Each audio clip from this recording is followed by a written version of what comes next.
주님을 갈망하는 자에게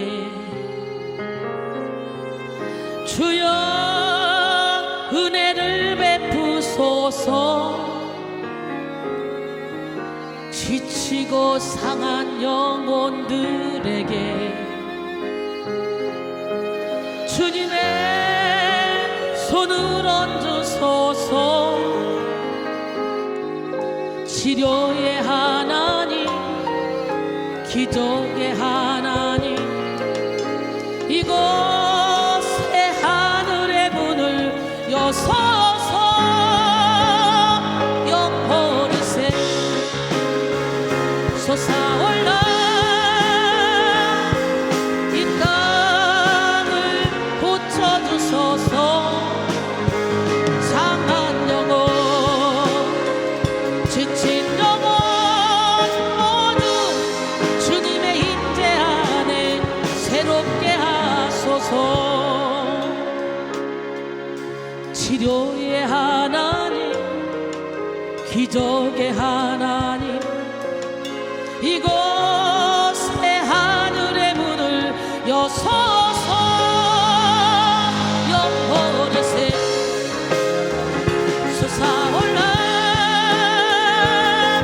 이 땅을 고쳐주소서.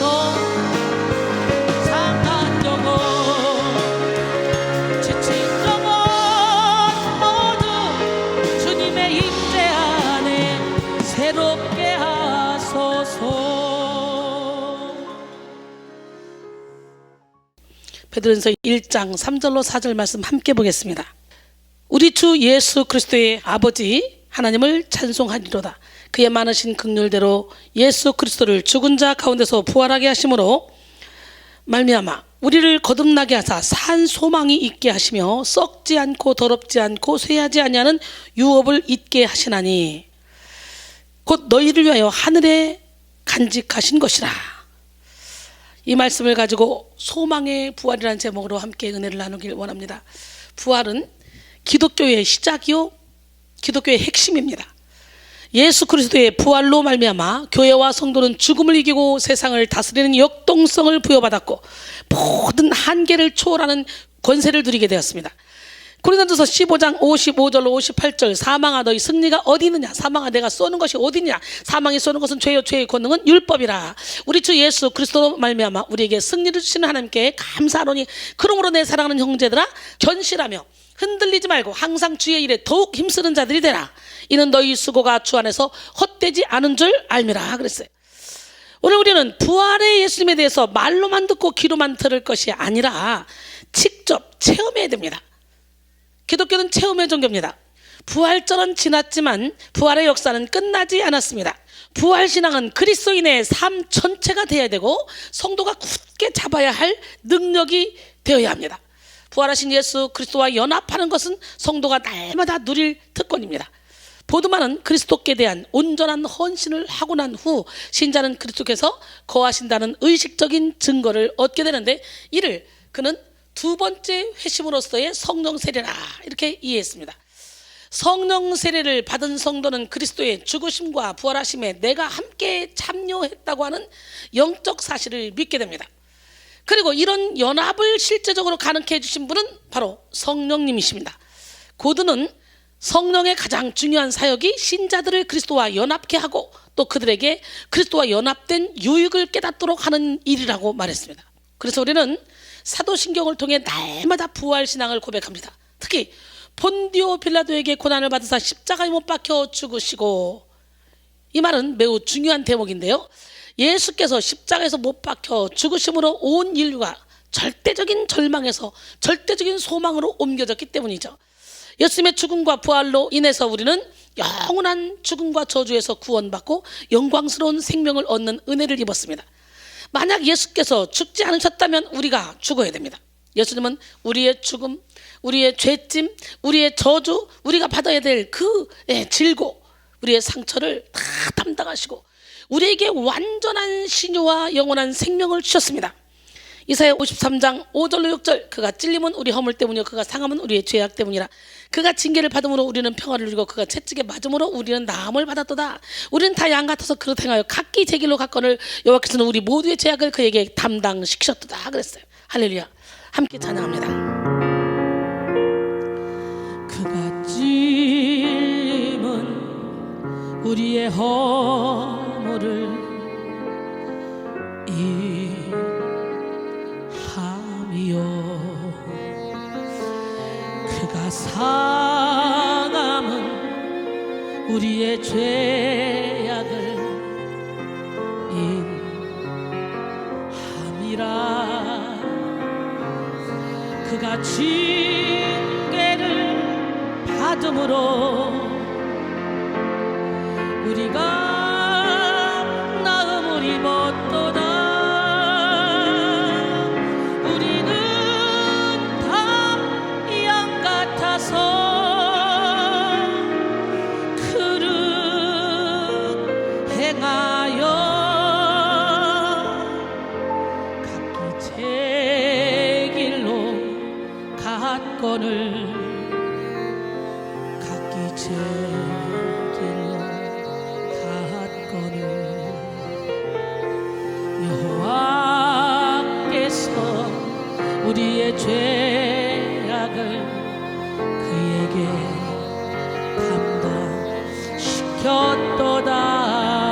담당시켰도다. 예수님이 십자가 못 박혀 죽으심으로 우리의 원죄, 조상들이 지은 죄, 과거에 지은 죄, 현재 짓고 있는 죄, 미래에 지을 죄까지도 주님은 다 해결해 놓으셨습니다. 우리는 죄책감에 매이지 말고 예수님께 회개하고 돌아와서 주님께 인생의 운전대를 맡겨드려야 됩니다. 신학자 찰스 하츠는 부활에 대해 이렇게 말했습니다. 부활은 고대 역사에서 가장 잘 입증된 사건이다. 무수한 목격자들의 증거 때문만 아니라 지금 기독교회가 지키는 주일이 그것을 증거한다. 주일은 바로 그리스도의 부활을 기념하고 하나님께 예배 드리는 날이기 때문이다. 만일 그리스도의 부활이 없었다면 우리는 여전히 안식일 토요일에 예배를 드리고 있을 것이다 라고 말했습니다. 참으로 예수 그리스도의 부활은 분명한 증거를 가진 역사적인 부활입니다. 부활하신 예수님은 예수님을 잃고 슬피 울던 여인들을 만나주셨고 두려움에 떨고 있던 제자들을 만나주셨습니다. 뿐만 아니라 예수님을 박해하며 교회와 성도들을 핍박하던 사도 바울을 만나주셨고 500여 형제에게 일시에 보이심으로 그들로 하여금 부활의 믿음을 갖게 하셨습니다. 사도행전 9장 1절로 7절 사울이 주의 제자들에 대하여 여전히 위협과 살기가 등등하여 대제사장에게 가서 다메섹 여러 회당에 가져갈 공문을 청하니 이는 만일 그 도를 따르는 사람을 만나면 남녀를 막론하고 결박하여 예루살렘으로 잡아오려 함이라. 사울이 길을 가다가 다메섹에 가까이 이르더니 호련히 하늘로부터 빛이 그를 둘러 비치는지라. 땅에 엎드러져 들음에 소리가 있어 이르시되 사울아 사울아 내가 어찌하여 나를 박해하느냐 하시거늘 대답하되 주여 누구십니까? 이르시되 나는 내가 박해하는 예수라. 넌 일어나 시내로 들어가라. 내가 행할 것을 내게 이를 자가 있느니라 하시니 같이 가던 사람들은 소리만 듣고 아무도 보지 못하여 말을 못하고 서 있더라 그랬어요. 또한 고린도전서 15장 3절로 8절 내가 받은 것을 먼저 너에게 전하였노니 이는 성경대로 그리스도께서 우리 죄를 위하여 죽으시고 장사 지낸 바 되셨다가 성경대로 사흘 만에 다시 살아나사 게바에게 보이시고 후에 12 제자에게와 그 후에 500여 형제에게 일시에 보이셨나니 그 중에 지금까지 대다수는 살아있고 어떤 사람은 잠들었으며 그 후에 야고보에게 보이셨으며 그 후에 모든 사도에게와 맨 나중에 만삭되지 못하여 난 자 같은 내게도 보이셨느니라 그랬어요. 또한 요한복음 20장 19절로 22절 보니까 안식 후 첫날 저녁 때 제자들이 유대인들을 두려워해서 모인 곳에 문들을 닫았는데요, 예수께서 오셔서 가운데 서서 이르시되 너희에게 평강이 있을지어다. 이 말씀을 하시고 손과 옆구리를 보이시니 제자들이 주를 보고 기뻐하더라. 예수께서 또 이르시되 너희에게 평강이 있을지어다.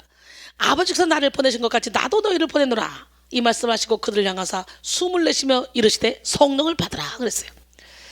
첫 번째 평안을 선포하신 것은 내가 너희 죄를 용서해 줄게. 죄책감에 매이지 마. 두 번째 평안을 선포하신 것은 이제 복음을 들고 나가서 선교해. 그런 말씀이죠. 예, 부활의 예수님을 만나고 변화된 제자들의 삶은 강력한 부활의 증거가 되었습니다. 뿐만 아니라 부활의 주님을 체험한 초대교회는 죽음도 두려워하지 않는 영성으로 세상을 변화시켰습니다. 그들은 부활을 확신하는 역동성으로 박해를 이겼고 환난을 초월했습니다. 초대교회뿐만 아니라 기독교 역사는 부활의 주님을 만난 사람들에 의해서 이어져 왔습니다. 부활하신 예수님은 로마서 말씀을 통해 방탕한 성 어거스틴이 눈물로 회개하며 주님 앞으로 돌아오게 함으로 기독교의 신학적 목회적 기둥을 세우게 했고, 비텐베르크의 한 고탑에서 괴로워하던 루터가 믿음으로 말미암아 의롭게 된다는 이신층의를 깨달음으로 천국의 문을 열게 했습니다. 또 부활하신 예수님은 올더스케이트의 한 집회에서 존 웨슬리의 심령을 뜨겁게 하여 성령을 체험하게 함으로 18세기 영적 대각성 운동을 일으키게 하셨고, 뉴욕의 거리를 걷고 있던 D.L. 무디가 성령에 점령되도록 하심으로 위대한 부흥의 역사가 일어나게 하셨습니다. 성령의 능력은 오늘 우리의 삶을 변화시키며 우리의 생각, 우리의 가치관, 우리의 마음을 변화시켜 부활의 능력을 나타내게 하십니다. 구원받은 그리스도인에게는 크게 세 가지 변화가 일어납니다. 첫째는 죄인이 하나님의 자녀가 되는 신분의 변화입니다. 두 번째는 받기만 하려던 마음이 이제는 주는 마음으로 변화된다는 것이죠. 즉 어리고 이기적인 모습을 벗어버리고 성숙한 그리스도인의 모습으로 변화되는 것이죠. 세 번째는 삶 자체의 변화입니다. 오직 예수 그리스도의 사랑으로 충만하여 그 사랑을 흘려보내는 그런 삶으로 변화되는 것입니다. 지금도 부활하신 예수님은 살아서 역사하심으로 우리에게 말씀으로 다가오시고 성령의 능력을 보시고 우리로 하여금 부활의 능력으로 하나님의 뜻을 이루게 하십니다. 저 역시 그렇게 세상을 좋아했지만 영적인 전쟁을 통해 하나님께서 불러주셔서 이렇게 멋지게 영적인 사역을 하게 만들어주셨습니다. 오늘 이 시간에 여러분 모두가 다 성령의 충만함을 받기를 원합니다. 여러분 모두에게 예수님의 부활을 확신함으로 여러분의 모든 것이 부활하는 축복이 바로 지금 일어나길 원합니다. 재정의 부활, 인간관계의 부활, 영성의 부활, 가정의 부활, 건강의 부활이 일어나기를 소원합니다. 고린도서 13장 4절, 그리스도께서 약하심으로 십자가에 못 박히셨으나 하나님의 능력으로 살아계시니 우리도 그 안에서 약하나 너희에게 대하여 하나님의 능력으로 그와 함께 살리라 그랬어요. 특별히 오늘 우리는 그리스도의 부활을 의지하여 소망의 부활을 이루어야 합니다. 희망의 신학자로 불리는 위르겐 몰트만은 소망이 없는 삶은 더 이상 삶이 아니다 라고 말합니다.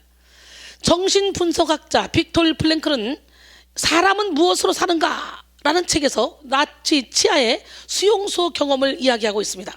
도저히 사람이 살아갈 수 없는 환경에서 끝까지 살아남은 사람은 마음에 분명한 희망을 가진 사람, 분명한 기다림이 있는 사람, 사랑하는 애인이나 아내, 가족이 기다리고 있는 사람, 돌아가서 자신이 꼭 일으켜야 될 일이 남아있는 사람들이었다고 합니다.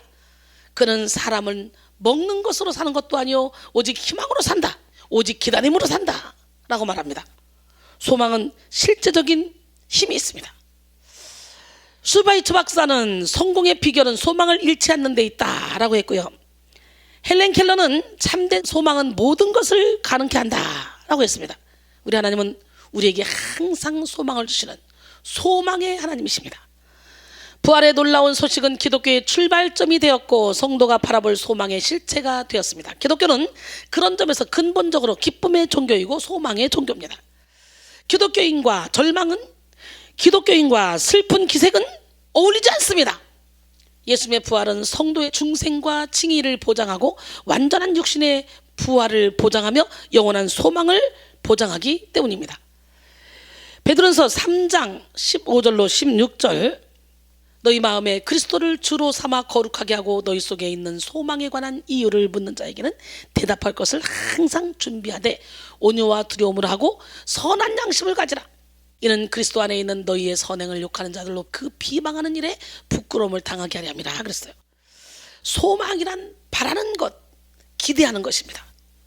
스위팅은 말하기를 사람은 먹지 않고도 40일을 살 수 있고 물을 마시지 않아도 8일을 살 수 있다. 숨을 쉬지 않아도 최고 4분까지 살 수 있어도 소망 없이는 살 수 없다 라고 했습니다. 소망은 인생이 바라보는 목표 지점이자 인생이 기대하는 결과입니다. 소망은 모든 역경을 이겨내게 하는 동기가 되고요, 모든 고난을 해석하게 하는 지혜가 됩니다. 아무리 절망스러운 상황 속에 있는 사람이라 할지라도 소망이 있으면 모든 고난을 이겨내고 인내할 수 있습니다. 그러나 아무리 풍요로운 환경 속에 있어도 소망이 없는 사람은 삶의 가치와 의미를 찾지 못하기 때문에 허무와 우울을 떨칠 수가 없습니다. 세계 문학과 사상에 많은 영향을 끼친 도스토예프스키는 러시아가 낳은 천재적 작가입니다. 그런데 그는 참으로 불행한 환경에서 성장했어요. 가난한 군의관의 둘째 아들로 태어나서 어렵게 자란 그는 16세의 어린 나이에 어머니를 폐병으로 여의고 18세 되던 때에 아버지가 농노들에게 살해됐다는 소식을 듣고 정신을 잃은 채 발작 증세를 일으켰습니다. 그렇게 고아가 된 그는 외롭게 성장했는데요. 청년 시절 역시 불행의 연속이었습니다. 청년이 된 그는 사회주의적 결사에 가담했다가 체포되어 사형 선고를 받았어요. 그런데 천만다행으로 총살 직전에 극적으로 황제의 특사를 받아 사형을 면하고 시베리아로 유배되어 4년간 징역을 살았습니다. 그는 결혼 생활도 아주 불행했어요. 그 어린 아들은 러시아의 추위를 이기지 못하고 병들어서 죽고 말았습니다. 설상가상으로 도스토예프스키는 자신에게도 간질병이라는 치명적인 병이 있었어요. 이 병으로 인해 종종 쓰러지고 정신을 잃었는데요. 그는 이 병을 거룩한 병이라고 부르며 오직 신앙의 힘으로 이겨냈습니다.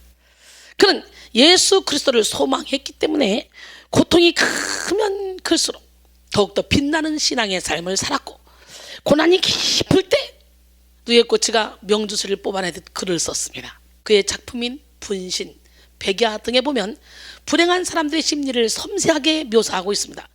이것은 자신의 마음이요 자신의 경험이었습니다. 그 후 1866년에는 죄와 벌을 썼고 1880년에는 까라마조프가의 형제들 등 많은 명작들을 남겼습니다. 특히 그의 장편 소설 가운데 죄와 벌은 인간 존재의 근본 문제를 다룬 너무나 유명한 작품입니다. 이 작품은 그의 나이 44세 때 쓴 거예요. 그 해는 경제적으로 가장 어려움에 시달리던 때였고, 아내 마리아가 죽고 형도 갑작스럽게 세상을 떠나던 해였으며 간질병으로 자주 발작을 일으켜 참담하던 그때였습니다. 하지만 그는 그의 인생이 가장 어두울 때 불후의 명작 죄와 벌을 썼습니다. 할렐루야. 위대한 현대 사상가인 에릭 프롬은 인간을 호모 에스퍼런스라고 정의했습니다. 에스퍼런스란 라틴 말로 희망이라는 뜻입니다. 인간은 희망을 갖고 사는 존재다, 이런 말이에요. 사람은 소망하는 대로 살게 됩니다. 돈을 쫓는 사람은 물질적인 삶을 살게 되고, 사랑을 쫓는 사람은 관계적인 삶을 살게 됩니다. 아름다움을 추구하는 사람은 예술적인 삶을 살게 되고, 깨달음을 구하는 사람은 철학적인 삶을 살게 됩니다. 심리학 용어 중에 피그말리온 효과라는 말이 있습니다. 이는 기대하는 만큼 소망하는 만큼 얻게 된다는 뜻인데요. 이 피그말리온 효과는 또 다른 말로 로젠탈 효과라고도 부릅니다.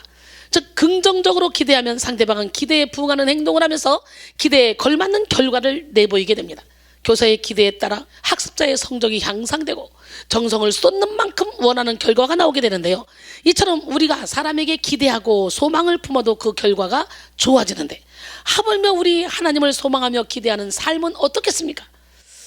하나님을 소망하며 부활의 능력을 기대하는 여러분 모두가 되시기를 바랍니다. 지금 여러분은 어떤 소망을 가지고 살아가고 계십니까? 가수 남진 씨가 유행시킨 가요 중에 뭐가 있죠? 저 푸른 초원위에 그림 같은 집을 짓고 있죠. 사랑하는 우리님과 한 100년 살고 싶네. 예, 이런 노래가 있어요. 많은 사람들이 이 노래를 부르며 나도 그렇게 살았으면 하는 소망을 품었을 것입니다. 그런데 오늘 본문 말씀은 우리에게 소망이라고 다 같은 소망이 아님을 알려줍니다. 본문 3절은 예수 그리스도의 부활로 말미암아 우리가 중생과 산 소망의 은혜를 받았음을 증거합니다. 오늘 본문 베드로전서 1장 3절에 우리 주 예수 그리스도의 아버지 하나님을 찬송하리로다. 그의 많으신 긍휼대로 예수 그리스도를 죽은 자 가운데서 부활하게 하심으로 말미암아 우리를 거듭나게 하사 산 소망이 있게 하시며, 그랬어요.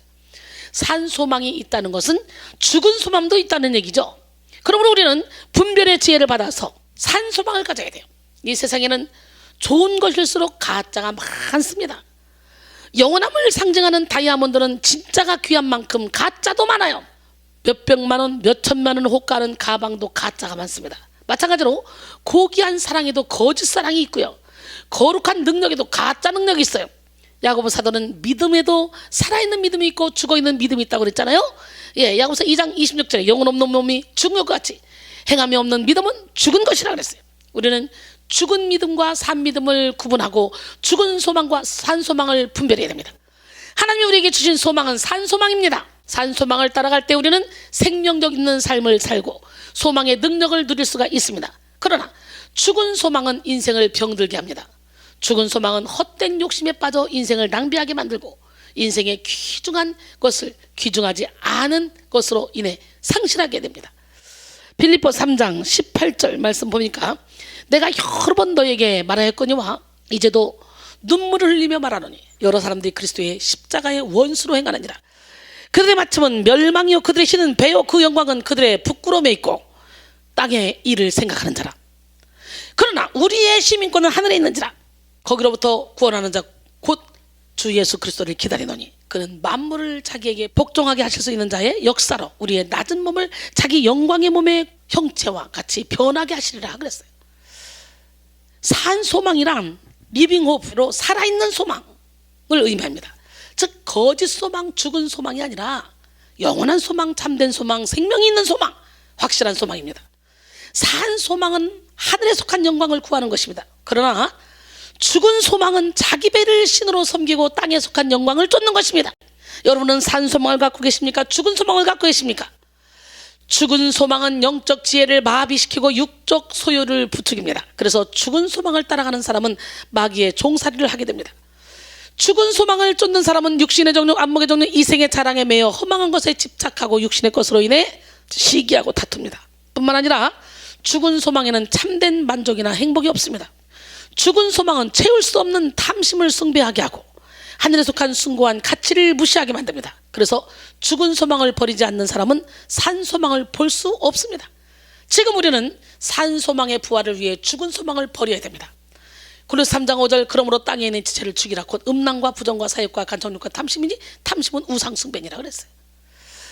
야고보서 1장 14절로 16절까지 보니까 오직 각 사람의 시험을 받는 것은 자기 욕심에 끌려 미혹됨이니 욕심이 잉태한 즉 죄를 낳고 죄가 장성한 즉 사망을 낳느니라. 내 사랑하는 형제들아 속지 말라 그랬어요. 여러분 산 소망을 따라가길 원합니다. 서양 연극 중에 단지 15분이라는 작품이 있습니다. 생명이 15분밖에 남지 않은 한 젊은이가 주인공으로 나오는 그런 작품인데요. 주인공은 어렸을 때부터 총명했습니다. 뛰어난 성적으로 박사과정을 수료하고 논문 심사에서도 극찬을 받았습니다. 이제 학위를 받을 날짜만 기다리면 되는 상황이었고 그의 앞날은 장밋빛 그 자체였습니다. 그러던 어느 날 그는 가슴에 심한 통증을 느꼈습니다. 정밀 검사 결과 청천벽력 같은 진단이 떨어졌습니다. 시한부 인생이라는 거예요. 그것도 남은 시간은 단지 15분. 그는 망연자실했습니다. 이 모든 상황이 믿기지 않았습니다. 그렇게 5분이 지났습니다. 이제 남아있는 인생은 10분이었어요. 이때 그가 누워있는 병실로 한 통의 전보가 왔습니다. 억만장자였던 당신의 삼촌이 방금 돌아가셨습니다. 그의 재산을 상속할 사람은 당신뿐이니 속히 상속 절차를 밟아주십시오. 그러나 죽음을 앞둔 그에게 재산은 아무 소용이 없었습니다. 그렇게 운명의 시간은 줄어들고 있었습니다. 그때 또 하나의 전보가 도착했습니다. 당신의 박사학위 논문이 올해 최우수 논문상을 받게 된 것을 알려드립니다. 축하합니다. 이 축하 전보도 그에게는 아무 위안이 되지 않았습니다. 그리고 다시 또 절망에 빠진 그에게 하나의 전보가 왔습니다. 그토록 애타게 기다리던 연인으로부터 온 결혼 승낙이었습니다. 하지만 그 전보도 그의 시계를 멈추게 할 수가 없었습니다. 마침내 15분이 다 지나고 그는 숨을 거두었습니다. 죽은 소망의 결론은 허무이고 우울입니다. 죽은 소망을 붙잡고 사는 사람은 절망을 피할 수 없고 낙심을 멈출 수 없습니다. 그래서 죽은 소망을 쫓는 사람은 무기력, 무관심, 무의미 등 산무에 빠지게 됩니다. 소망이 죽은 노동자는 일을 해도 마지못해 하기 때문에 무기력합니다. 소망이 죽은 학생은 공부를 해도 무기력하고, 소망이 죽은 성도는 예배를 드리고 기도를 하고 말씀을 봐도 무기력합니다. 가족에게 소망이 없는 사람은 가족에게 무관심하게 되고, 세상에 소망이 없는 사람은 정치와 경제에 무관심하게 됩니다. 이렇게 소망이 없는 사람들은 그 어떤 곳에도 의미를 발견할 수가 없습니다. 현대사회에 많은 사람들이 그 마음의 피곤함을 견디지 못해서 각종 정신질환, 무력증, 중독증에 빠져 허우적거리고 있죠. 마음과 영혼을 무기력하게 만들어 탈진시키는 근본적인 원인은 다름 아닌 죄의 문제입니다. 사탄은 믿는 성도들을 영적 무감각, 영적 무기력 상태에 빠뜨려서 하나님을 더 크게 대적하고 하나님의 영광을 가리우게 만듭니다. 이런 사탄의 공격을 깨닫지 못한 성도들이 영적 전쟁에서 승리하지 못하고 극도의 영적 피로감을 느끼게 하여 영적 무감각 상태에 머무르게 합니다. 우리는 성령의 능력으로 소망을 주시는 하나님께 나가서 모든 무기력을 물리쳐야 됩니다. 할렐루야. 하지만 소망이 살아있는 사람, 그런 사람들은 활기차고 열정이 있습니다. 소망의 크기만큼 준비하고 노력하며 도전하기 때문이죠. 그러므로 우리는 예수 그리스도의 부활을 의지하여 산 소망을 가지고 살아야 됩니다. 산 소망을 가지고 살아가는 사람은 가난해도 부유하게 삽니다. 연약해도 강건하게 삽니다. 고린도서 6장 8절 10절 우리는 속인 자 같으나 참되고 무명한 자 같으나 유명한 자요 죽은 자 같으나 보라 우리가 살아있고 징계를 받은 자 같으나 죽임을 당하지 아니하고 근심한 자 같으나 항상 기뻐하고 가는 자 같으나 많은 사람을 부욕해 하고 아무것도 없는 자 같으나 모든 것을 가진 자로다. 할렐루야. 산 소망을 가지고 예수님을 주인으로 모시므로 이렇게 살아가길 원합니다. 제가 이렇게 살고 있습니다. 산 소망은 그 자체가 성도의 만족이며 능력이 됩니다. 빌립보 4장 10절로 13절 내가 주 안에서 크게 기뻐하면 너희가 나를 생각하던 것이 이제 다시 싹이 남이니 너희가 또한 이를 위하여 생각은 하였으나 기회가 없었느니라. 내가 궁핍함으로 말하는 것이 아니라 어떠한 형편에든지 나는 자족하기를 배웠노니 내가 비천에 처할 줄도 알고 풍부에 처할 줄도 알아. 모든 일에 배부름과 배고픔과 풍부와 궁핍에도 처할 줄 아는 일체 비결을 배웠노라. 내게 능력 주시는 자 안에서 내가 모든 것을 할 수 있느니라. 할렐루야. 이 고백이 바로 여러분의 고백이 되기를 원합니다. 17세기 프랑스의 개신교 신자들인 위그노들은 국왕의 박해 때문에 갤리선의 노예로 보내졌습니다. 그들은 긴 의자에 쇠줄이 묶여 죽을 때까지 노를 져야 했어요. 그들에게는 미래가 없었어요. 그러나 위그노 박물관에 가보면 갤리선 모형 밑에 성도들이 한 말이 새겨져 있다고 합니다. 나를 맨 사슬은 그리스도의 사랑의 사슬이다. 감동이 오지 않습니까? 그들은 쇠사슬에 매어 평생 노만 졌다가 죽을 운명이었지만 하나님 나라에 대한 산 소망 때문에 슬퍼하지 않았습니다. 그 사슬을 그리스도의 사랑의 사슬로 생각하고 기쁘게 생각하며 참고 견뎠습니다. 오히려 기뻐하고 소망 가운데 노를 저었습니다. 기독일보에 실린 정준모 목사의 글입니다. 프랑스 사회 심리학자 에릭 프롬의 말처럼 인간은 소망을 먹고 사는 존재입니다. 희망이 없는 자는 깊은 좌절과 함께 절망에 이르게 되고 극단적 행동으로 삶을 포기하는 경우가 많습니다. 소망에는 두 종류가 있습니다. 죽은 소망과 산 소망입니다. 죽은 소망은 자신이 바라고 기다렸던 소망이 현실로 다가오지 않거나 막상 다가와도 자신에게 실망을 주는 소망이죠. 반면 산 소망은 자신이 바라고 기다렸던 소망이 현실로 다가올 뿐만 아니라 성취된 그 소망이 가치가 있는 것입니다 라고 했어요. 여러분, 산 소망은 모든 절망을 이기고 죽음도 초월합니다. 무에서 유를 창조하신 하나님에게 해결하지 못할 문제가 없기 때문이죠.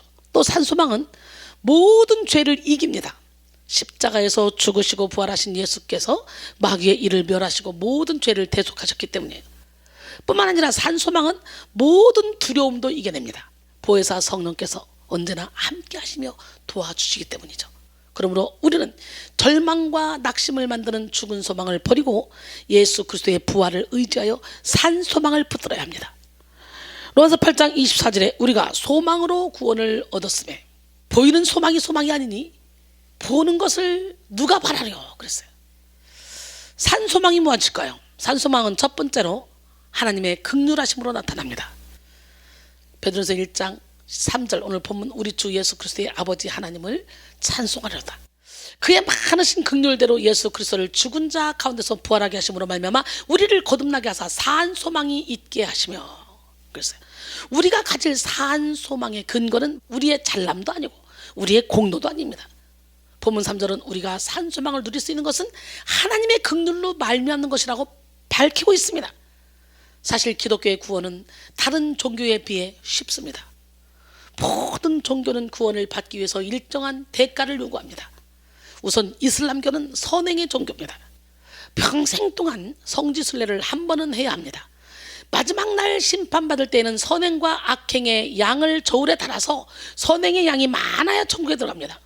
우리가 잘 아는 무하마드 알리는 이슬람교를 믿었는데 항상 라이터를 호주머니에 넣고 다녔다고 합니다. 그러다가 죄를 짓거나 악한 생각이 나면 라이터에 불을 탁 켜서 손에 대었다고 해요. 지옥불은 이렇게 뜨겁다는 것을 체험하고 죄를 짓지 않기 위해서라고 합니다. 힌두교나 불교는 고행을 합니다. 깨달음을 얻기 위해 평생 동안 손을 들고 다니거나 나무 위에서 땅으로 한 발자국도 내려오지 않는 수도사도 있습니다. 장자불화라고 해서 불교에서는 10년 동안 눕지도 않는 스님도 있고 30년 동안 면벽한 분도 있습니다. 그렇게 하고도 깨달음을 얻어 구원에 이르는 사람이 흔치가 않습니다. 이렇게 인간은 항상 내가 무엇을 행해야 구원을 받는다는 생각을 가지고 있습니다. 기독교 외의 모든 종교는 아이 종교예요. 아이 종교. 기독교는 그런데요, 아이 종교가 아니라 제2 종교입니다. 지저스. 예수를 믿으면 구원을 받고 산 소망을 얻습니다. 기독교는 나는 죽고 예수로 사는 종교입니다. 우리는 자격 없는 자에게 주시는 하나님의 조건 없는 사랑을 받고 산 소망을 가지게 됐어요. 그러므로 우리는 긍휼하신 하나님의 사랑을 의지해서 우리가 가진 산 소망이 100% 이루어질 것이라는 것을 확신할 수 있습니다. 본래 긍휼은 하나님의 성품입니다. 하나님의 긍휼은 하나님의 가장 내면적인 본질입니다. 하나님께서 모세에게 십계명을 주실 때 당신 자신을 다음과 같이 소개하셨습니다. 출애굽기 34장 6절에 여호와께서 그의 앞으로 지나시며 선포하시되 여호와라 여호와라 자비롭고 은혜롭고 노하기를 더디하시며 인자와 진실이 많은 하나님이라.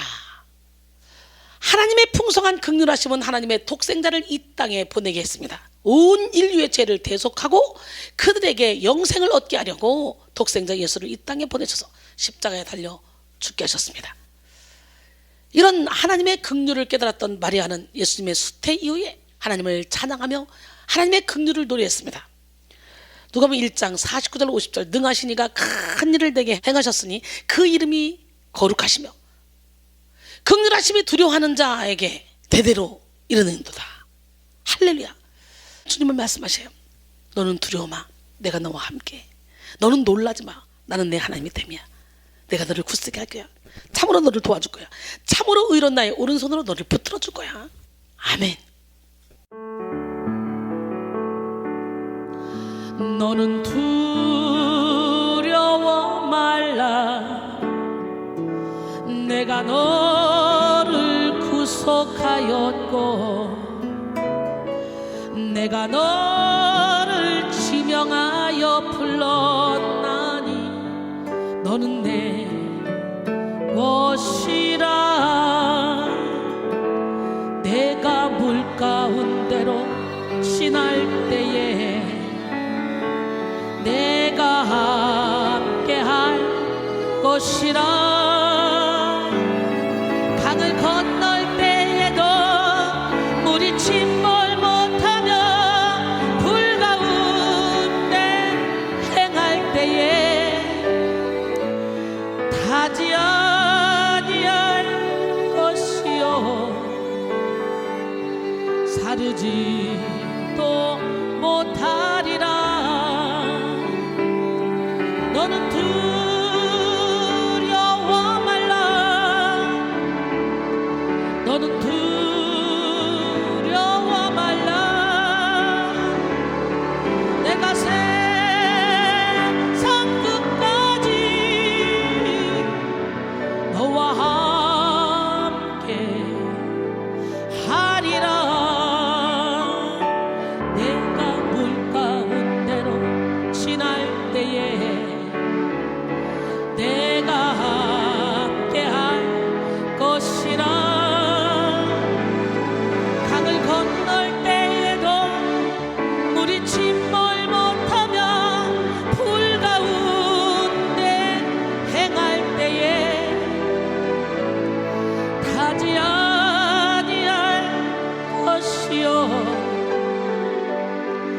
가르지도 못하리라. 너는 두려워 말라. 너는 두려워 말라. 내가 세상 끝까지 너와 함께 하리라.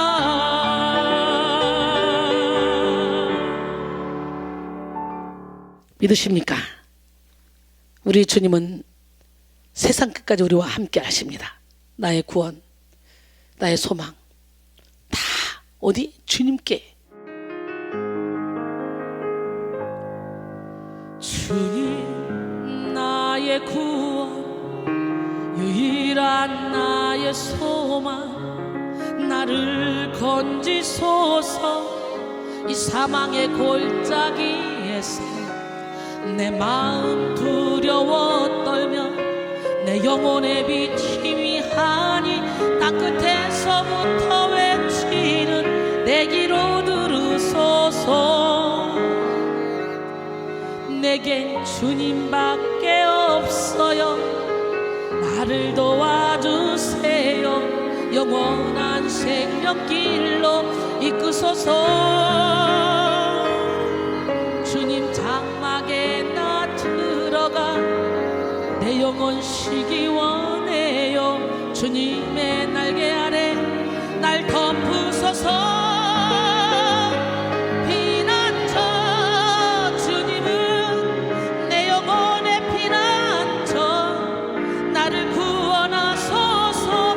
이 절망과 두려움에서 영원히 내 영혼 주님 안에 거하며 주님의 선하심을 보게 하소서. 피난처 주님은 내 영혼의 피난처. 나를 구원하소서. 이 절망과 두려움에서 영원히 내 영혼 주님 안에 거하며 주님의 선하심을 보게 하소서. 할렐루야. 주님이 우리의 피난처가 되십니다. 믿으십니까? 어제나 오늘 영원토록 동일하신 그 주님 앞에 여러분의 있는 마음 그대로, 있는 모습 그대로 나아가시기를 원합니다.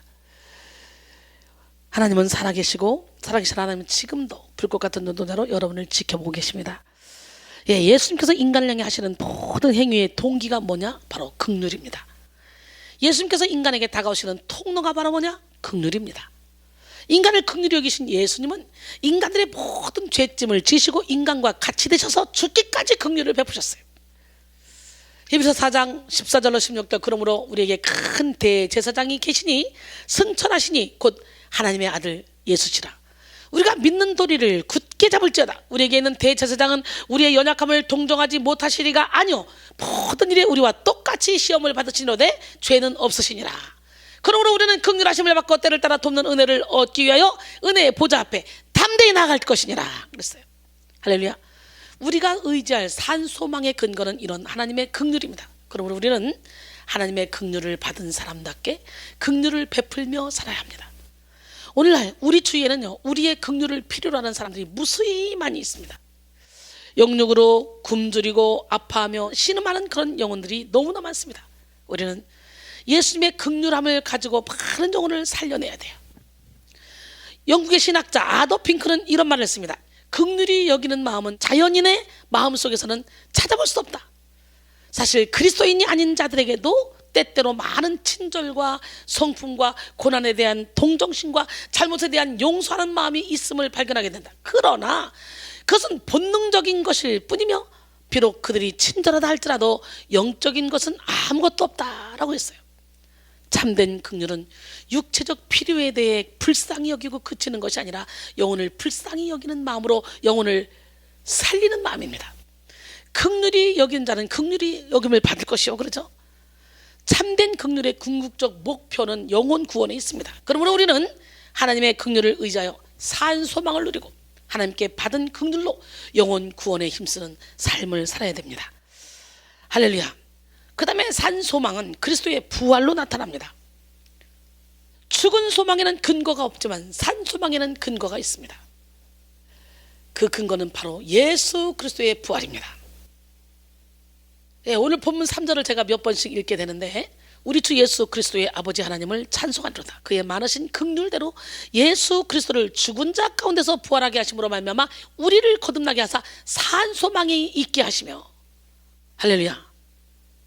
여러분, 사람이 죽을 때 아는 것 세 가지가 있고 죽을 때까지 모르는 것 세 가지가 있다 그러는데요, 죽을 때 아는 것은 첫째, 사람은 한 번은 꼭 죽는구나 라는 것을 알게 되고, 둘째, 죽을 때는 아무것도 가지고 가지 못한다는 것을 알게 되고, 셋째, 죽을 때는 아무도 같이 가지 못한다는 것, 아무리 사랑하는 사람이라도 같이 갈 수 없다는 것을 알게 됩니다.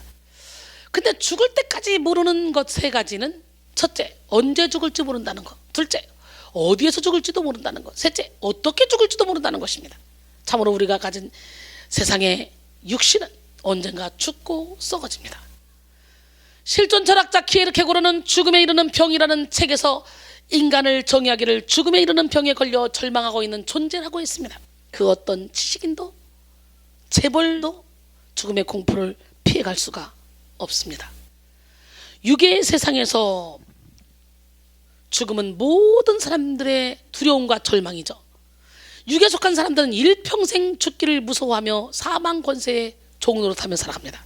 이들은 아파 죽겠다, 힘들어 죽겠다, 무거워 죽겠다, 피곤해 죽겠다, 배불러 죽겠다, 배고파 죽겠다, 열받아 죽겠다, 외로워 죽겠다, 짜증나 죽겠다 등등 죽겠다 연발하며 죽음을 두려워하느라 인생의 상당 부분을 낭비합니다.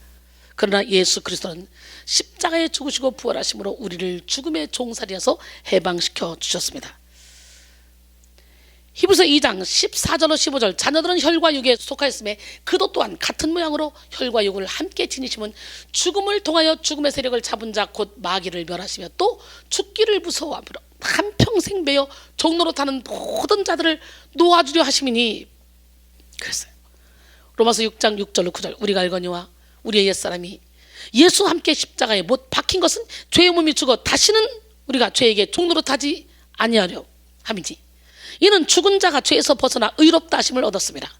만일 우리가 그리스도와 함께 죽었으면 또한 그와 함께 살 줄을 믿노니, 이는 그리스도께서 죽은 자 가운데서 살아나셨음에 다시 죽지 아니하시고 사망이 다시 그를 주장하지 못할 줄을 알미로라 그랬어요. 기독교는 영원한 생명의 종교입니다. 예수 그리스도는 죽음과 맞서 싸우신 분이시며 사망을 삼키고 승리하신 분입니다. 우리가 참으로 부활하신 예수를 믿고 부활하신 예수 안에 산다면 우리는 죽음을 정복하고 죽음을 다스릴 수 있습니다. 부활하신 예수를 믿는 사람은 죽음 앞에 담대할 수 있고 죽음을 초월한 삶을 살 수 있습니다. 그래서 부활의 주를 따른 사도 바울은 날마다 죽는 것을 자랑했어요. 우리가 예수 안에 있어도 날마다 숨쉬는 순간마다 주님만 바라봐야 돼.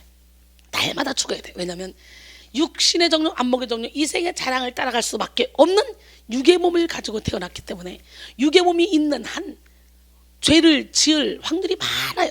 그래서 항상 나의 육신을 십자가에 못 박고 내 이론을 십자가에 못 박고 날마다 죽어야 돼.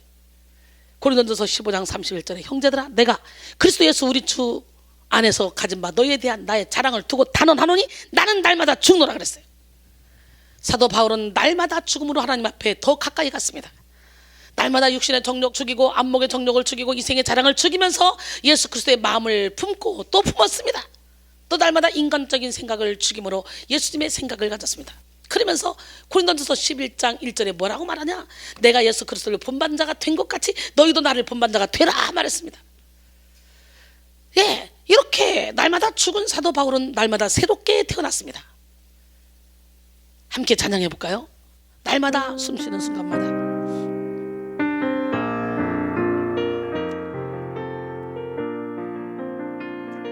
날마다 숨쉬는 순간마다 내 앞에 어려운 일본에 주님 앞에 이 몸을 맡길 때 슬픔 없네, 두려움 없네.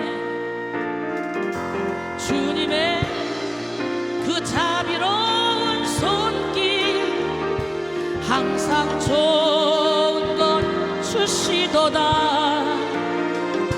사랑스레 아픔과 기쁨을 수고와 평화와 안식을 날마다 주님 내 곁에 계셔 자비로 날 감싸주시네. 아멘. 주님 앞에 이 몸을 맡길 때 힘주시고 위로함 주네. 어린 나를 품에 안으시사 항상 평안함 주시도다. 내가 살아 숨을 쉬는 동안 살피시라 약속하셨네. 인생의 어려운 순간마다 주의 약속 생각해보네. 내 맘속에 믿음 잃지 않고 말씀 속에 위로를 얻네. 주님의 도우심 바라보며 모든 어려움 이기도다. 흘러가 순간순간마다 주님 약속 새겨봅니다. 주님의 도우심 바라보며 모든 어려움 이기도다. 흘러가는 순간순간마다 주님 약속 새겨봅니다. 아멘. 날마다 숨쉬는 순간마다 내 앞에 어려운 일본에 주님 앞에 이 몸을 맡길 때 슬픔 없네, 두려움 없네. 주님의 그 자비로운 손길 항상 좋은 것 주시도다. 사랑스레 아픔과 기쁨을 수고와 평화와 안식을 수고와 평화와 안식을. 할렐루야. 사도 바울은 날마다 죽음으로 하나님 앞에 더 가까이 갔습니다. 여러분, 이렇게 날마다 죽은 사도 바울은 당당하게 내가 예수를 본받은 것처럼 너희도 나를 본받으라 라고 말했죠. 참으로 부활 소망을 가진 사람은 거칠 것이 없습니다. 두려울 것도 없습니다. 초대교회 성도들은 이 부활 소망으로 인해 온갖 핍박을 다 이겨낼 수 있었습니다. 예수를 믿는다는 이유 때문에 핍박받고 멸시받을 때 그들은 부활의 소망을 붙잡았습니다. 원형 경기장에서 붙들려서 오랫동안 굶주린 사자가 달려들 때도 그들은 아무 두려움 없이 찬송을 부르며 사자밥이 되었습니다. 성도들이 죽어가는 것을 지켜보던 사람들 중에도 성도들이 있었어요. 그들은 숨기보다 나도 예수를 믿노라 하고 소리쳤습니다. 그러면 그들도 사자밥이 되고 말았어요. 그들이 두려움 없이 그렇게 죽어갈 수 있었던 이유가 바로 뭡니까? 부활 소망을 붙들었기 때문이죠. 그들은 예수님께서 부활하셨음을 믿었고 자신들도 부활할 것을 믿었습니다. 그래서 죽음도 두려워하지 않았던 것이죠. 죽음을 두려워하고 말고의 차이는 바로 부활을 믿느냐 믿지 않느냐에 달려있다는 것이죠. 이 시간 여러분 모두가 그리스도의 부활로 나타나는 산소망을 붙들고 권능의 삶을 살기를 소원합니다. 고린도전서 15장 58절에 그러므로 내 사랑하는 형제들아 견실하며 흔들리지 말며 항상 주의 일에 더욱 힘쓰는 자들이 되라. 이는 너희 소거가 주 안에서 헛되지 않은 줄 알미라 그랬어요. 세 번째, 산소망은 실현되고 있는 소망으로 나타납니다.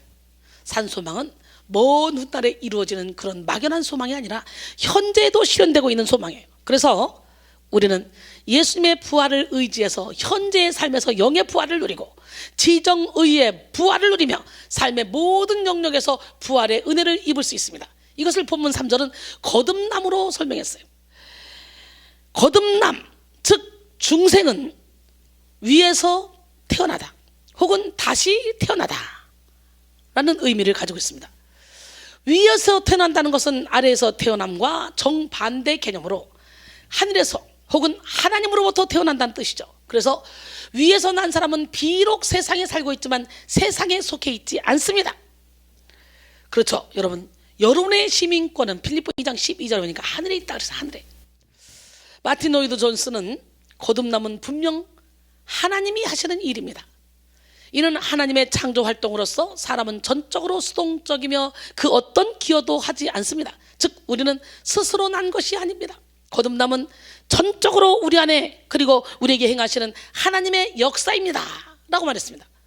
그러므로 거듭남은 인간의 전적 부패와 무능력을 직면하고 전적인 하나님의 주권과 능력으로 다시 태어나는 신앙의 핵심입니다. 하나님께로부터 다시 태어난 사람은 현재에 실현되는 소망으로 인해 영에 속한 삶을 살아갑니다. 골로새 3장 1절로 4절. 그러므로 너희가 그리스도와 함께 다시 살리심을 받았으면 위의 것을 찾으라. 거기는 그리스도께서 하나님 우편에 앉아 계시니라. 위의 것을 생각하고 땅의 것을 생각하지 말라. 이는 너희가 죽었고 너희 생명이 그리스도와 함께 하나님 안에 감춰졌습니다. 우리 생명이신 그리스도께서 나타나실 그때 너희도 그와 함께 영광 중에 나타나리라 그랬어요.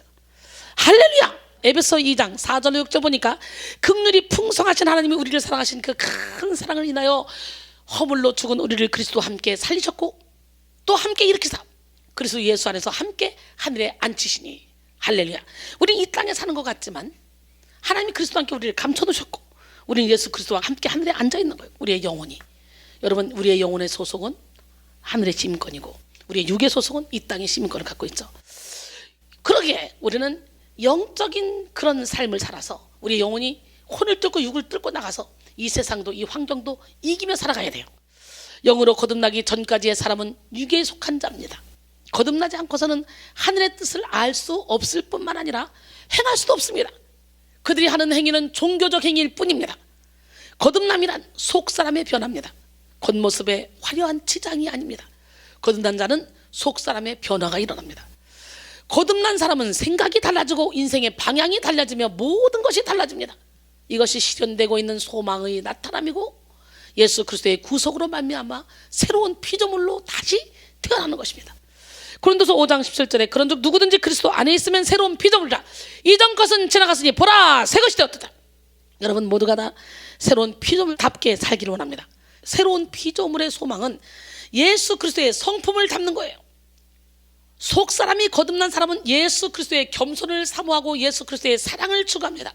이들은 성령의 열매가 삶 속에서 맺혀지는 것을 기뻐하고 더욱 풍성한 성령의 열매를 기대합니다. 이 시간 여러분 모두가 실현되고 있는 소망으로 인해 날마다 예수 그리스도를 닮아가는 내면을 소유하시기를 소원합니다.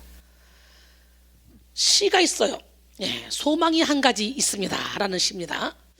나에게는 소망이 한 가지 있습니다. 나의 한 가지 소망은 내 마음이 높아지는 것이 아니라 낮아지는 것입니다. 높아지기보다는 낮아질 때 마음이 따뜻해지기 때문입니다. 나는 날마다 마음이 낮아지는 노력을 할 것입니다. 나에게는 소망이 한 가지 있습니다. 나의 한 가지 소망은 내 생각이 복잡해지는 것이 아니라 단순해지는 것입니다. 생각이 복잡할 때보다 단순해질 때 마음이 깊어지기 때문입니다. 나는 날마다 생각이 단순해지는 노력을 할 것입니다. 나에게는 소망이 한 가지 있습니다. 나의 한 가지 소망은 내 마음이 부유해지기보다는 가난해지는 것입니다. 마음이 부유해질 때보다 가난해질 때 마음이 윤택해지기 때문입니다. 나는 날마다 마음을 비워내는 노력을 할 것입니다. 나에게 소망이 한 가지 있습니다. 나의 한 가지 소망은 나의 자랑할 것을 찾기보다 나의 부끄러움을 찾는 것입니다. 나를 자랑하기보다 나를 부끄러워할 때 내 삶이 아름다워지기 때문입니다. 나는 날마다 내 부끄러움을 찾기 위해 노력할 것입니다. 나에게 소망이 한 가지 있습니다. 나의 한 가지 소망은 기쁨보다 슬픔을 더 사랑할 줄 아는 것입니다. 기쁨은 즐거움만 주지만 슬픔은 나를 성숙시키기 때문입니다. 나는 슬픔이 올 때 그것을 내 인생의 성숙의 기회가 되도록 노력할 것입니다. 나에게는 소망이 한 가지 있습니다. 나의 한 가지 소망은 나를 사랑하는 사람보다 나를 미워하는 사람을 위해 기도하는 것입니다. 나를 사랑하는 사람을 사랑하는 것은 쉽지만 나를 미워하는 사람을 사랑하기는 힘들기 때문입니다. 나는 사랑의 기도보다 용서의 기도를 먼저 하도록 노력할 것입니다. 할렐루야. 산 소망이 있는 사람은 이렇게 원수까지도 불쌍히 여깁니다. 히브리서 12장 14절에 그러죠. 모든 사람과 더불어 화평함과 거룩함을 따르라. 이것이 없이는 아무도 주를 보지 못하리라 그랬어요. 로마서 12장 17절로 21절 아무에게도 악을 악으로 갚지 말고 모든 사람 앞에서 선한 일을 도모하라. 할 수 있거든 너희로서는 모든 사람과 더불어 화목하라. 내 사랑하는 자들아 너희가 친히 원수를 갚지 말고 하나님의 진노하심에 맡기라. 기록되었을 때 원수 갚는 것이 내게 있으니 내가 갚으리라고 주께서 말씀하시니라. 내 원수가 줄이거든 먹이고 목마르거든 마시게 하라. 그리하므로 내가 숯불을 그 머리에 쌓아 놓으리라. 악에게 찌지 말고 선으로 악을 이기라 그랬어요. 네 번째, 산 소망은 유업을 잊게 하는 소망으로 나타납니다. 오늘 본문 4절입니다. 썩지 않고 더럽지 않고 쇠하지 아니하는 유업을 잊게 하시나니 곧 너희를 위하여 하늘에 간직하신 것이라. 하나님이 주시는 유업은 인간의 유업과 다릅니다. 절대로 썩지 않는 영원한 것을 말합니다. 하나님의 유업은 더럽힐 수 없는 거룩한 기업임을 말합니다. 또한 쇠하지 않는 불멸의 유업을 말합니다. 이런 영원한 유업을 믿는 자에게 예비하셨다는 것이죠. 우리가 세상을 살아가면서 모든 것을 다 잃는다 해도 하늘의 영원한 유업은 절대로 없어지지 않습니다. 죽은 소망은 잠시 있다가 사라질 허망한 것을 쫓게 하지만 소망은 영원한 천국의 유업을 잊게 합니다. 그러므로 산 소망을 가진 사람은 천국을 상속받는 그런 영광을 받기 위해 현재의 고난도 달게 받을 수 있습니다. 로마서 8장 17절로 18절 자녀이면 또한 상속자 곧 하나님의 상속자의 그리스도와 함께한 상속자니 우리가 그와 함께 영광을 받기 위하여 고난도 함께 받아야 할 것이니라. 생각하는데 현재의 고난은 장차 우리에게 나타날 영광과 비교할 수 없도다 그랬어요. 하나님은 우리가 예수를 의지하며 이 땅에서 행한 모든 선한 일을 상급으로 갚아주십니다. 계시록 22장 12절에 보라 내가 속히 오리니 내가 줄 상이 내게 있어 각 사람에게 그가 행한 대로 갚아주리라. 할렐루야. 계시록 14장 13절에 또 내가 들으니 하늘에서 음성이 나서 이르되 기록하라 지금 이후로 주 안에서 중자는 복이 있도다 하시며 성령이 이르시되 그렇다 그들이 수고를 기치고 쉬리니 이는 그들이 행한 일이 그들을 따릅니다 그랬어요. 그러므로 우리는 생명 있는 동안 천국의 상급을 사모하며 산 소망이 만드는 열정으로 살아야 됩니다. 죽은 소망이 만드는 자기의 자기 욕심으로 살 것이 아니라 산 소망이 만드는 의로운 열정으로 영혼 구원에 앞장서야 됩니다. 죽은 소망으로 한 일은 마지막 불시험 앞에 다 타고 없어질 것들이죠. 고린도전서 3장 11절로 15절 이 닦아둔 것 외에 능히 다른 터를 닦아둘 자가 없으니 이 터는 곧 예수 그리스도라. 만일 누구든지 금이나 은이나 보석이나 나무나 풀이나 집으로 이 터 위에 세우면 각 사람의 공적이 나타날 터인데 그날이 공적을 밝히리니 이는 불로 나타내고 그 불이 각 사람의 공적이 어떠한 것을 시험할 것입니다. 만일 누구든지 그 위에 세운 공적이 그대로 있으면 상을 받고 누구든지 그 공적이 불타면 해를 받으리니 그러나 자신은 구원을 받되 불 가운데서 받은 것 같으리라 그랬어요. 에드워드 모트라는 37세 된 목수한 사람이 있었습니다. 정확히 말하자면 목수라기보다는 캐비넷 제조공인데 이 사람은 젊은 시절 공장에서 일하면서 열등의식과 반항심, 원망 등 부정적인 생각에 사로잡혀 있었습니다. 겨우 이런 공장에서 망치나 두들기며 일하다니 우리 부모는 왜 나에게 이런 삶밖에 주지 못할까?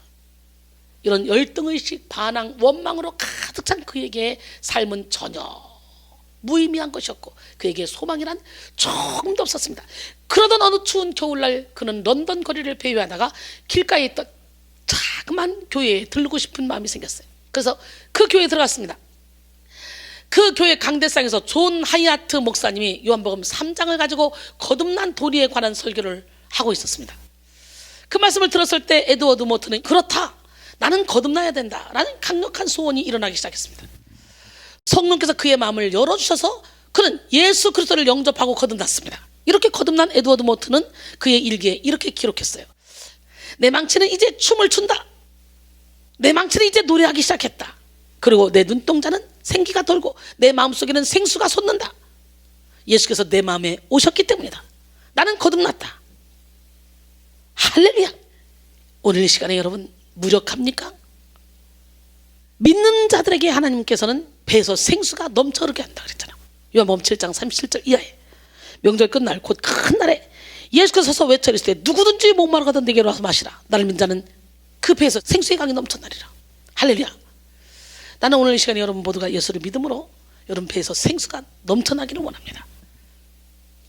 이제 그는 행복한 목공이 되었습니다. 그의 삶은 점점 풍요로워졌습니다. 자기가 고용되어 일하던 목공소가 자기의 소유가 되었으며 그 목공소는 점차 확장되었습니다. 그는 성공적인 사업가가 된 것입니다. 55세가 되던 해에 그는 자신의 전 재산을 들여서 교회를 짓고 목회 공부를 시작하여 목사 안수를 받고 복음을 전하기 시작했습니다. 복음을 증거하기 시작한 첫날 그는 주님의 첫사랑을 기억하며 주님을 향한 감사의 시를 지었습니다. 그 시는 찬송가 488장으로 지금도 널리 불려지게 되었어요. 이 몸의 소망 무언가 우리 주 예수뿐일세.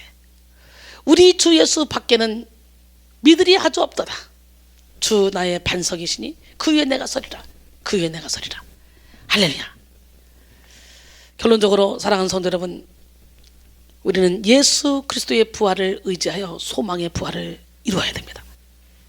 오늘 소망의 부활이라는 제목으로 은혜를 나눴는데, 죽은 소망은 절망과 낙심으로 나타나지만 산 소망은 영원한 만족과 능력으로 나타납니다. 산 소망은 인간의 노력이 아니라 하나님의 긍휼로 말미암은 것이고 예수 그리스도의 부활로 인한 것이며 거듭남으로 실현되는 소망으로 나타나고 천국의 유업을 잊게 하는 소망으로 나타납니다. 이 시간 여러분 모두가 소망의 부활을 이루어 산 소망이 만드는 충만한 권능으로 하나님의 뜻을 이루시기를 주님의 이름으로 축원합니다. 아멘. 함께 찬양합니다. 이 몸의 소망 무언가. 이 몸의 소망 무언가 우리 주 예수뿐일세. 우리 주 예수 밖에는 믿으리 아주 없도다. 주 나의 반석이시니 그 위에 내가 서리라. 그 위에 내가 서리라. 무섭게 바람 부는 밤 물결이 높이 설렐 때 우리 주 크신 은혜에 소망의 낯을 주리라. 주 나의 반석이시니 그 위에 내가 서리라. 그 위에 내가 서리라. 세상에 믿던 모든 것 끊어질 그날 되어도 주의 언약 기사와 내 소망 너우리라. 굳건한 반석이시니 그 위에 내가 서리라. 그 위에 내가 서리라. 나도 천국 올라가 하나님 앞에 배울 때 주의 의를 힘입어 어여시마로 서리라. 주 나의 반석이시니 그 위에 내가 서리라. 그 위에 내가 서리라. 그 위에 내가 서리라. 굳건한 반석 되시는 그 주님 위에 저와 여러분이 서기를 원합니다. 우리 하나님, 멋쟁이 하나님, 기적의 하나님, 그 능력의 하나님은 우리의 모든 죄와 허물을 십자가에 못 박으시고 우리에게 다시 소망을 부활하게 하셔서 비전을 가지고 꿈을 가지고 소망을 가지고 이 땅에서도 천국을 누리며 열정적인 삶을 살도록 인도해 주십니다. 그 성령 하나님께 여러분 자신을 온전히 맡겨보기를 원합니다. 그러기 위해서는 여러분 배에서 생수강이 흘러나와야 돼요. 예, 우리 영혼의 샘과 우리 교회 찬양이 있습니다. 우리 함께 그 찬양을 부르시면서 여러분 영혼에서 생수가 터져나오고 우리 영혼 육의 질병이 고침받는 역사가 일어나기로 합니다. 예, 저를 통해 일어나고 있는 이 사역을 그대로 가사로 적은 겁니다. 함께 찬양합니다.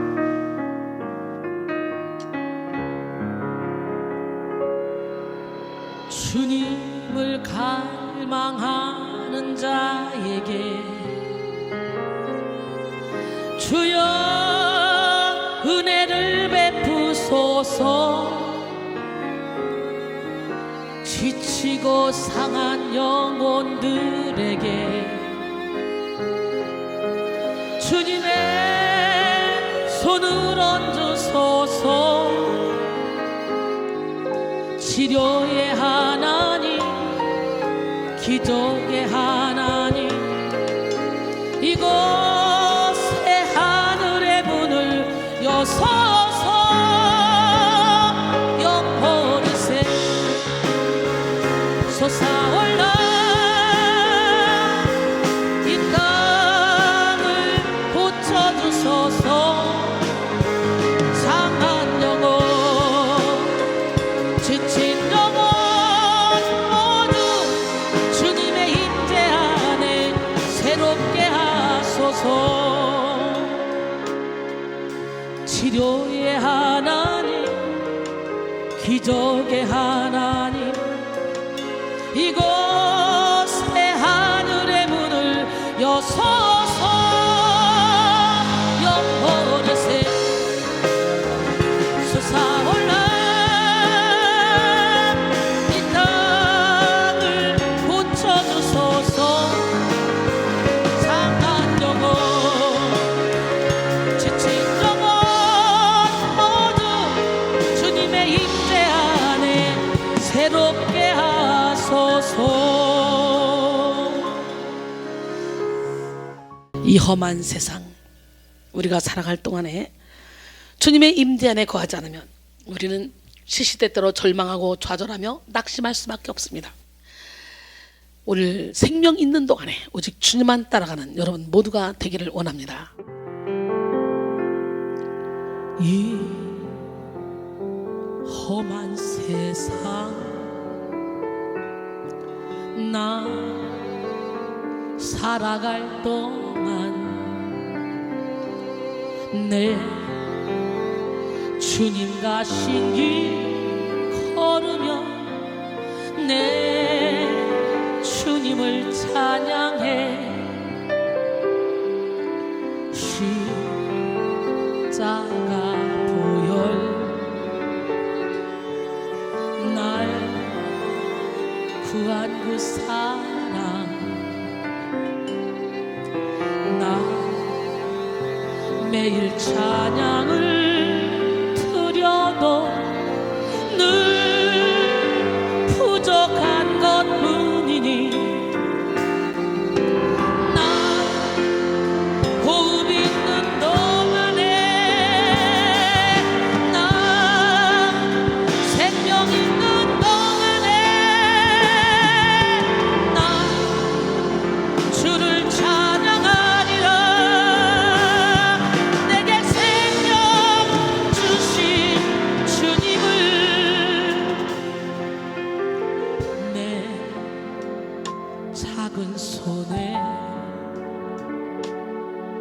불 밝혀 들고서 이 세상 다시 오시는 내 주님을 맞으리. 내 무거운 짐 다 벗겨주시고 그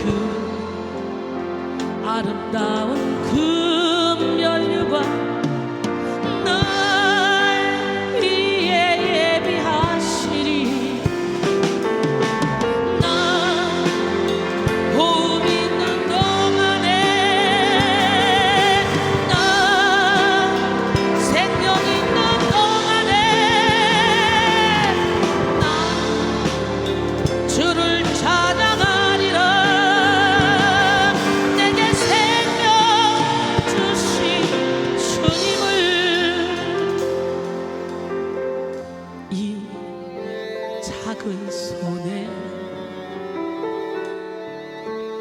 불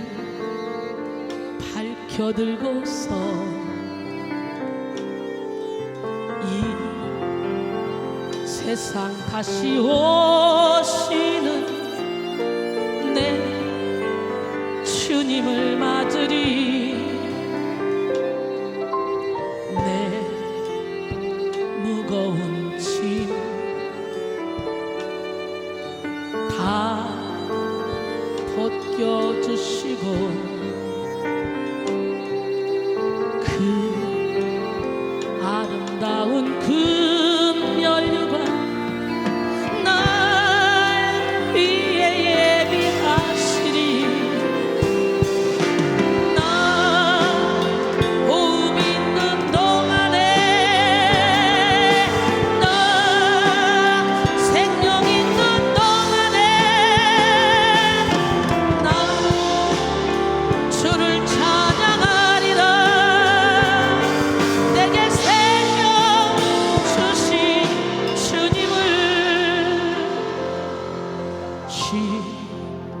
십자가 보혈 날 구한 그 사랑 나 매일 찬양을 드려도 늘 부족한 것뿐이니 나 호흡 있는 동안에 나 생명 있는 동안에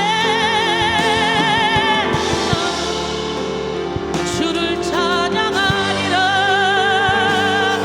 내게 생명 주신 주님을 내게 생명 주신 주님을.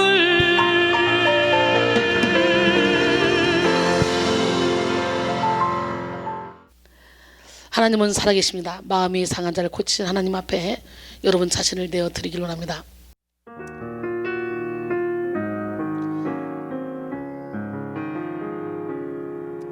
마음이 상한 자를 고치시는 주님, 하늘의 아버지 날 주관하소서.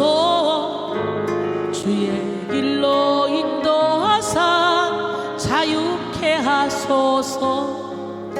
새 일을 행하사 품게 하소서. 의에 줄이고 목이 마르니 성령의 기름 부소서. 의에 줄이고 목이 마르니 내 잔을 채워주소서. 성령으로 채우사 주 보게 하소서. 주의 임재 속에 은혜 알게 하소서. 주 뜻대로 살아가리 세상 끝날까지. 나를 빚으시고 새날 열어주소서.